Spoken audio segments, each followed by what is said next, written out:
Man, sometimes history isn't just dates and dusty old books. Sometimes it's about a person whose story is so wild, so layered, that if it happened today, the internet would lose its mind. Aisha, wife of the Prophet, wasn't just in the room when history was being made, she was part of the reason it happened. She was a scholar, a teacher, a leader, and honestly, way ahead of her time. And I've got to tell you, the more you hear about her life, the more you realize that this isn't just Islamic history. This is human history on steroids. When we say she was insanely intelligent, it's not just some throwaway compliment. We're talking about a level of sharpness and mental clarity that most people can only dream about. Imagine living in a time with no internet, no books in every home, no easy way to store information, and yet having the ability to absorb, understand, and recall details with surgical precision. This wasn't just about memorizing random facts. This was about taking in the most important lessons of life, faith, and human behavior, and holding on to them so they could be passed down for generations. Think about it. In our modern world, we can barely remember a phone number without saving it in our contacts. We rely on Google for every answer, and the moment we don't have Wi-Fi, we feel like we've lost part of our brain. But Aisha was operating on a completely different level. Her brain was the library, her memory was the hard drive, and her mind was always switched on. She had this ability to take complex teachings, situations, and decisions and break them down in a way that people could understand, no matter their background. It's like those people you meet who just get it, the ones who can listen to a story once and then retell it with every detail intact. But with her, it wasn't just about remembering, it was about understanding on a deep level. She wasn't collecting knowledge just to show off. She was processing it, living it, and using it to help others. She knew when to share a teaching to bring clarity in an argument, when to give advice to someone who was lost, and when to remain silent so that a lesson could sink in without more words. This is where her intelligence becomes something we can all learn from. Because in life, it's not just about having information, it's about knowing what to do with it. You can have 1,000,000 books on your shelf and still make terrible decisions if you don't know how to apply what you've learned. Aisha was the opposite. She took what she learned directly from the Prophet, combined it with her own observations of life, and used it to make herself a guiding light for her community. And let's be real, intelligence isn't always about academic stuff. It's about reading people, understanding situations, and having the emotional intelligence to navigate life without burning every bridge. She had that. She could be in a room with leaders, scholars, warriors, and everyday people, and she'd know exactly how to speak so that everyone understood. No arrogance, no showing off, just clarity and purpose. Imagine you're in a heated discussion at work or with friends. Most of us react quickly, maybe too quickly, and end up making it worse. But she had that awareness, that mental pause button, where she could think ahead and see the bigger picture. She knew when to hold her ground and when to shift the energy of the room. That's next level thinking. What's even more inspiring is that she didn't limit herself to what she already knew. She kept learning. Every day she sought more understanding, asked better questions, and refined her knowledge. It's like in modern life, the best people in any field, whether they're athletes, entrepreneurs, or artists, never stop learning. Kobe Bryant would watch hours of footage to improve his game. Elon Musk reads constantly to expand his mind. She had that same drive, but in the realm of faith ethics and human understanding. And here's the part that blows my mind. She was young. She wasn't someone who waited until her later years to step into wisdom. She embraced learning and teaching early on, proving that you don't have to wait until you're older to make an impact. So many people today waste their younger years thinking they'll get serious later, but she showed that intelligence is most powerful when you start building it early. Think about how much stronger we'd all be if we trained our minds the way she did. Instead of scrolling for hours, we could be feeding our brains with knowledge that lasts a lifetime.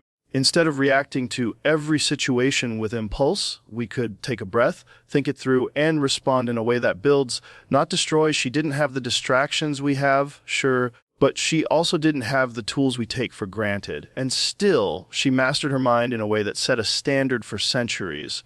Her intelligence wasn't about winning arguments or proving people wrong. It was about guiding people toward what was right, even if it was hard for them to hear. That's a different kind of genius. The kind that puts truth over ego and purpose over personal gain. In a world where so many people use intelligence to manipulate, she used hers to heal, to build, and to protect what mattered most.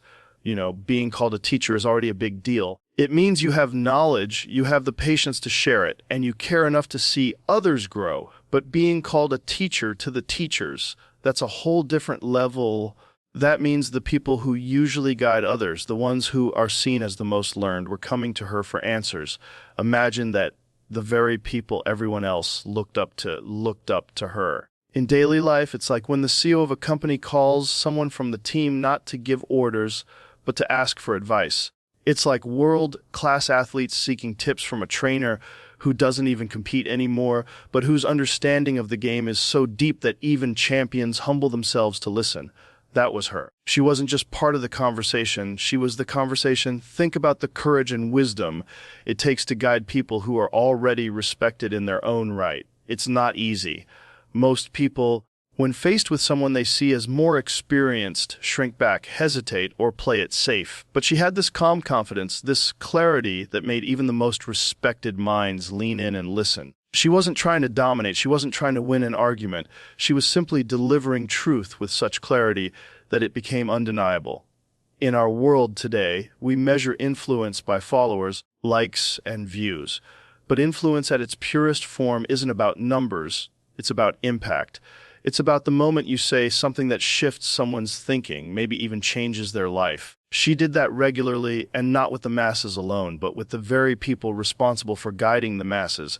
This is the thing about teaching. Real teaching isn't about showing how smart you are. It's about making the other person smarter. It's about giving them tools they can take back to their own communities, their own circles, and can continue the chain of wisdom. She wasn't hoarding knowledge like it was some secret treasure. She was pouring it out into others so they could carry it forward.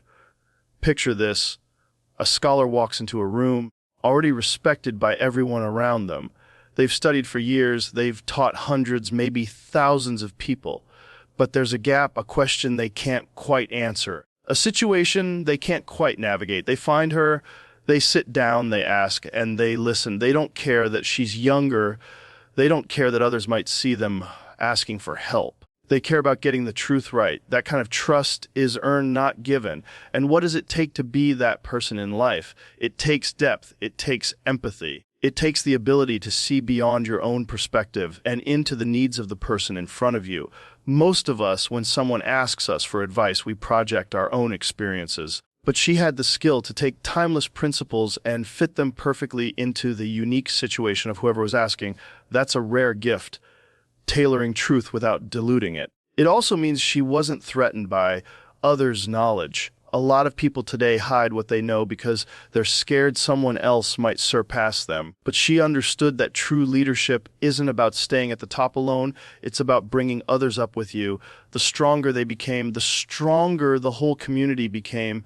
In modern life, you see this in great mentors. Think of the best coaches, the best leaders, the best parents. They want the people they teach to surpass them. They want them to go further, achieve more, understand deeper. And when those students reach new heights, they're proud, not jealous. She embodied that. And there's something deeply powerful about a teacher who listens as much as they speak. People came to her for answers, but she didn't just throw them information. She listened, she understood where they were coming from, and then she gave them guidance they could actually use. How often do we rush to give advice without really hearing the person out? She didn't make that mistake. Her advice hit home because it came from a place of deep understanding. Being a teacher to the teachers also means you hold yourself to the highest standard. You can't preach something you don't practice, not when your students are already wise enough to spot the gaps. She lived what she taught. Her life itself was part of her lesson. When she spoke about patience, she had lived it. When she spoke about justice, she had stood for it. When she spoke about knowledge, she had pursued it relentlessly. And the ripple effect of that kind of teaching is massive. When you influence a teacher, you're not just helping one person. You're shaping every single person they will ever teach. You're planting seeds in a field you might never see, but you know will grow. She did that over and over again, leaving an imprint on history not just through her own words, but through the countless voices she inspired and guided. She lived through massive events. And that's not just a line to make her life sound dramatic. It means she was in the middle of moments that would shape the course of history, the kind of moments that decide the direction of entire civilizations, and not from a safe distance. She wasn't an observer reading about it years later.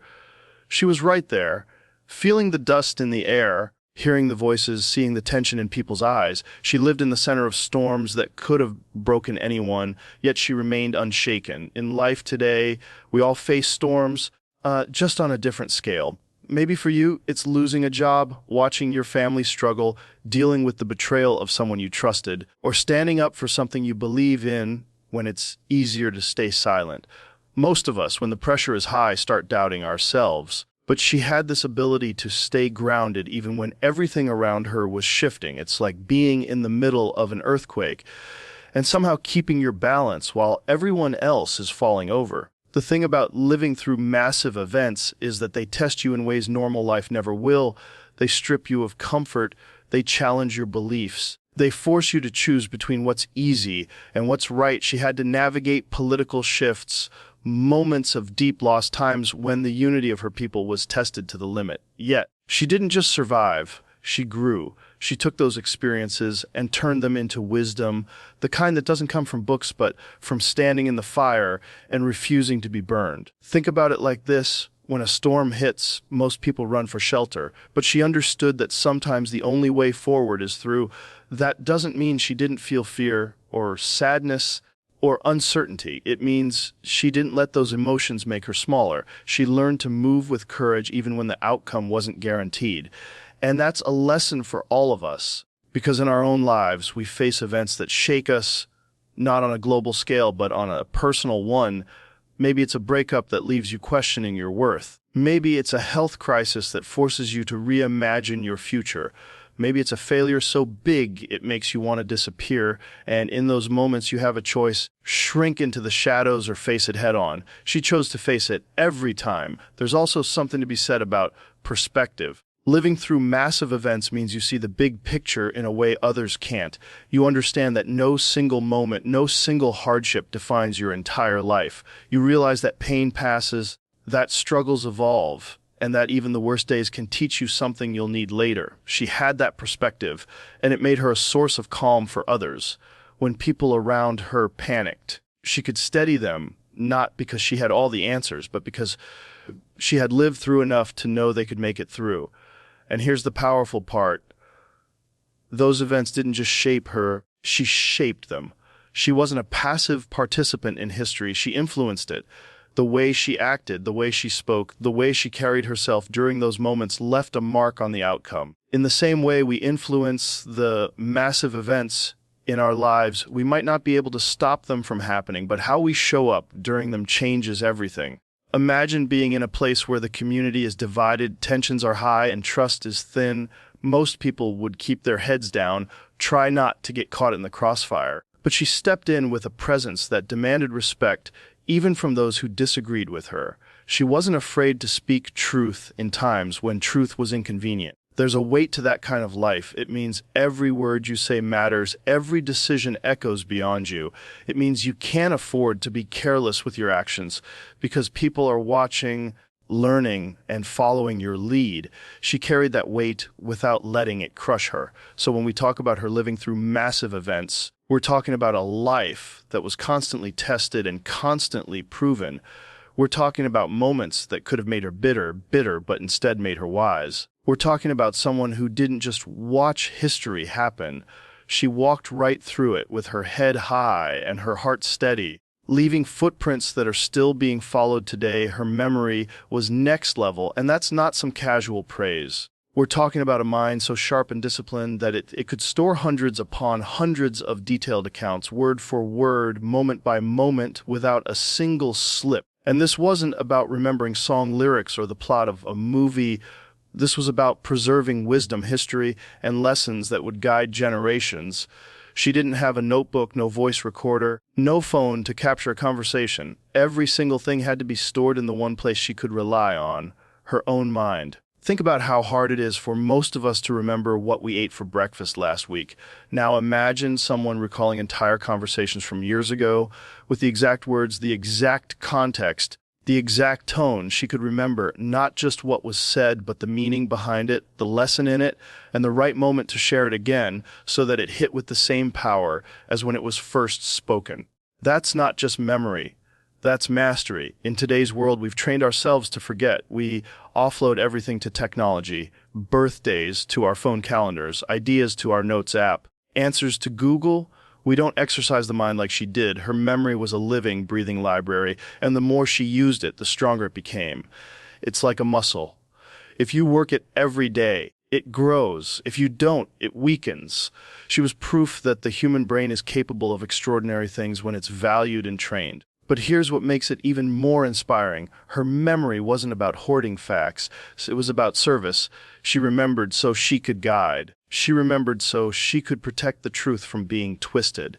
She remembered so that, long after those moments had passed, the lessons in them could still live on. In a time when words could shift the course of entire communities, her ability to recall them accurately was like holding a compass that always pointed to what was right. Picture a moment in your own life when someone gave you advice that changed everything. Maybe it was a mentor telling you to take a leap when you were scared. Maybe it was a parent giving you the hard truth when you needed it most. Now imagine if that advice had been forgotten or distorted before it reached you. Imagine if the essence of it had been lost. That's what she was protecting every time she stored a lesson in her mind and carried it forward without altering it. There's also a discipline to memory like that. It's not just about having a good brain, it's about deciding what's worth remembering and training yourself to hold on to it. She didn't clutter her mind with useless noise. She focused on what mattered. In our lives, we fill our minds with so much distraction, gossip, negativity, pointless arguments. And then we wonder why we can't remember the things that actually help us grow. She understood that the quality of what you feed your mind determines the quality of what you can give back to the world. And the thing is, this level of memory gave her influence. People knew that if she recounted an event, it was accurate. If she shared a teaching, it was precise. There was trust there, the kind of trust that only comes from consistency over years. You can't fake that. You earn it by showing again and again that your words match reality. Imagine you're in a room where an important decision is being made. Everyone's debating, but no one remembers exactly what was said in the past that could guide this choice. Then one person speaks up, calm, clear, exact, and suddenly the room has direction. That was her role over and over. Not the loudest voice, but the most reliable one. Her memory was also a form of resilience. When life tested her, when chaos surrounded her, she could anchor herself in the lessons she had stored away. She could pull strength from them, clarity from them, even hope from them. Most people crumble in uncertainty because they have nothing to hold on to. She carried her anchor in her mind everywhere she went, and maybe that's the real challenge she leaves us with. To treat our own minds as sacred spaces, to train them, to fill them with what matters, and to protect that knowledge like it's the most valuable thing we own. Because in the end, our memory isn't just a record of our past, it's the foundation for every choice we make in the future. Her memory was next level, and when you really think about what that means, it's almost hard to wrap your head around. This wasn't about remembering a shopping list or the lyrics to a song you've heard 1,000 times. This was about holding on to conversations, events, and teachings so important that the future of generations would depend on them being passed down without a single distortion. She didn't have voice memos. She didn't have books to jot notes in. She didn't have a search engine to bring it all back. Every detail, every lesson, every moment had to be preserved right here, in her own mind.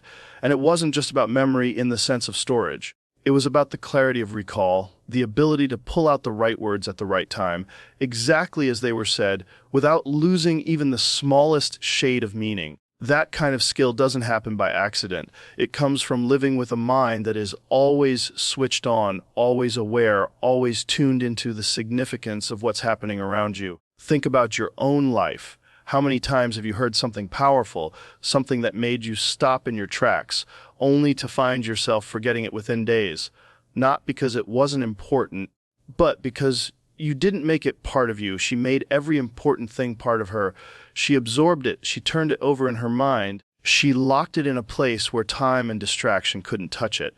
And it's not just the act of remembering that's inspiring, it's the reason behind it.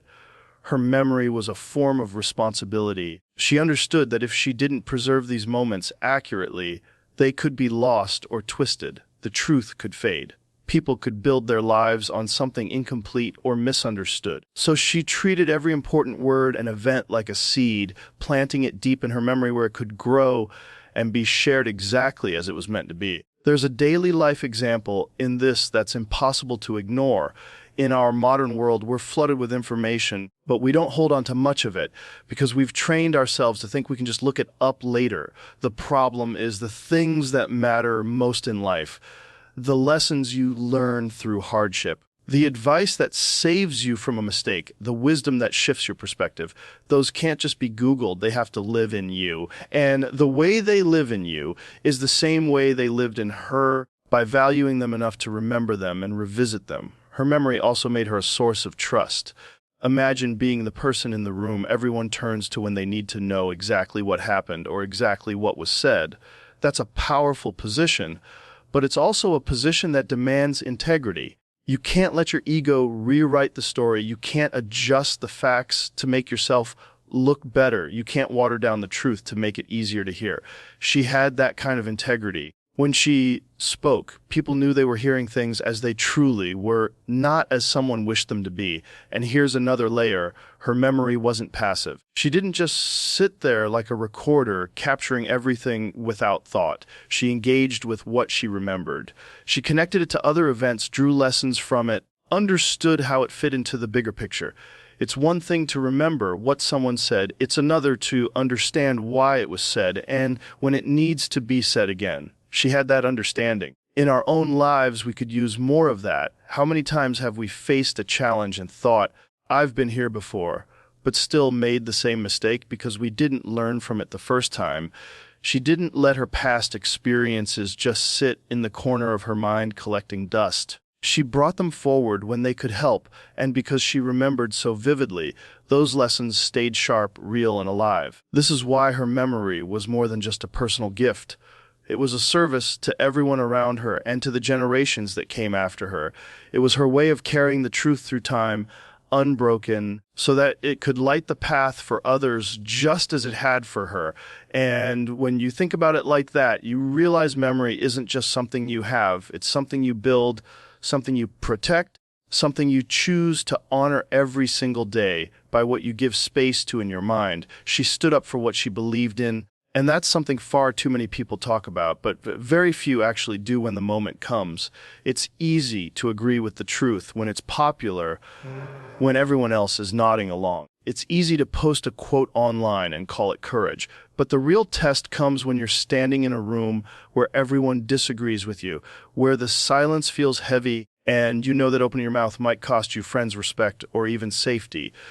She faced those moments not once, not twice, but over and over again, and each time she chose the harder path, the one that kept her aligned with her principles, even if it made her stand alone.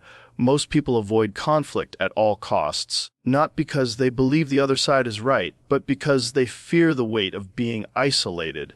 But she understood something most of us overlook.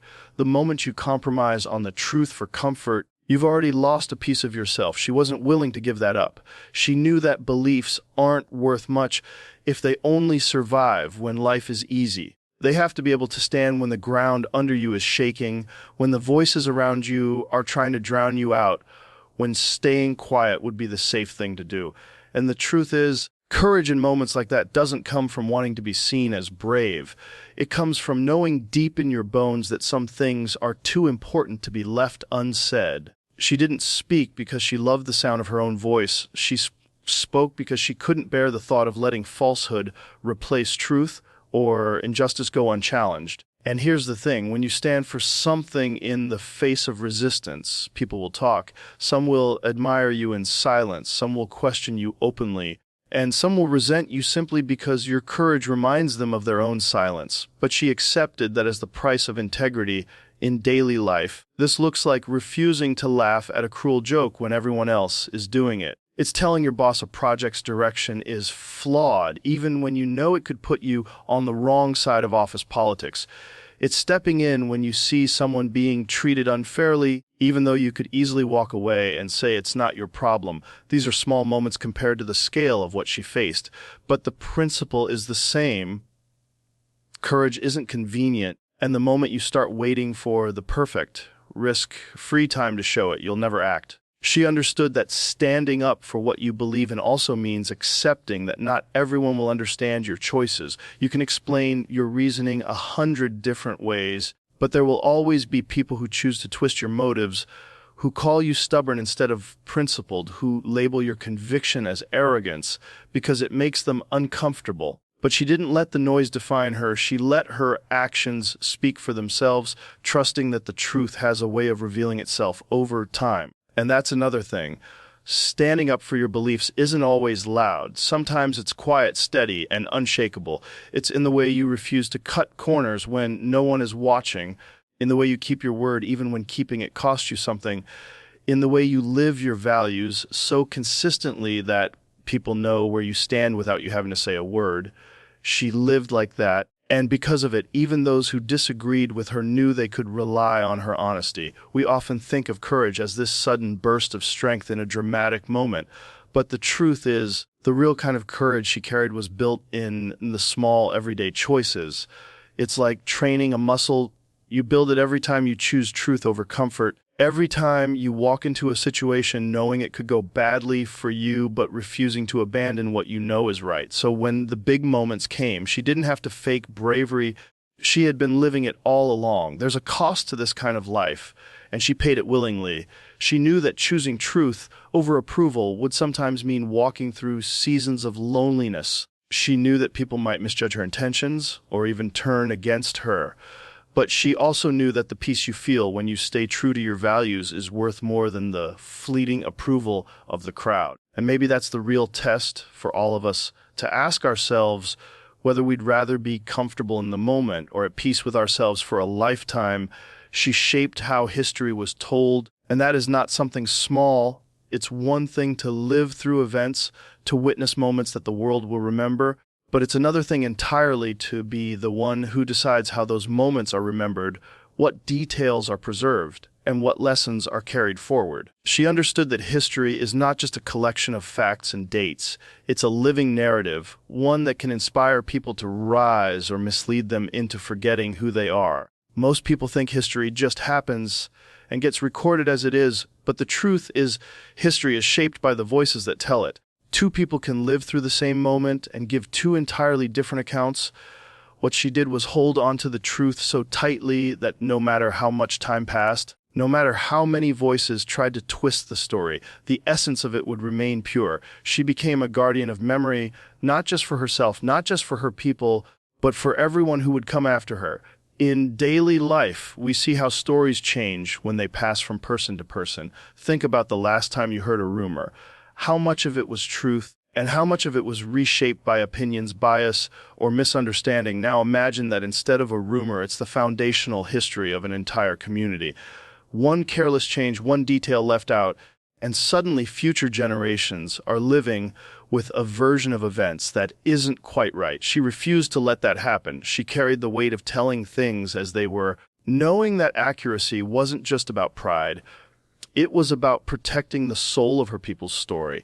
There's a discipline to this that's worth admiring. When you tell a story, especially one you lived through, it's tempting to make yourself look better, to soften the parts that make you uncomfortable, to highlight only what feels good. She didn't take that path. She told the truth, even when it meant showing her own struggles, even when it meant revealing the hard parts of the journey. She knew that if the story was going to help others, it had to be real. And there's something deeply powerful in that, because when history is told honestly, it becomes a mirror for those who hear it.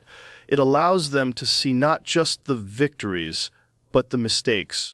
Not just the joy, but the hardship. And in seeing both, they learn how to navigate their own lives. She gave people that mirror, and because she lived through such pivotal times, her words carried weight. Think about how in your own life you have the power to shape the narrative of your experiences. You go through challenges, And you can choose to tell those stories in a way that either inspires others or just makes you sound like a victim.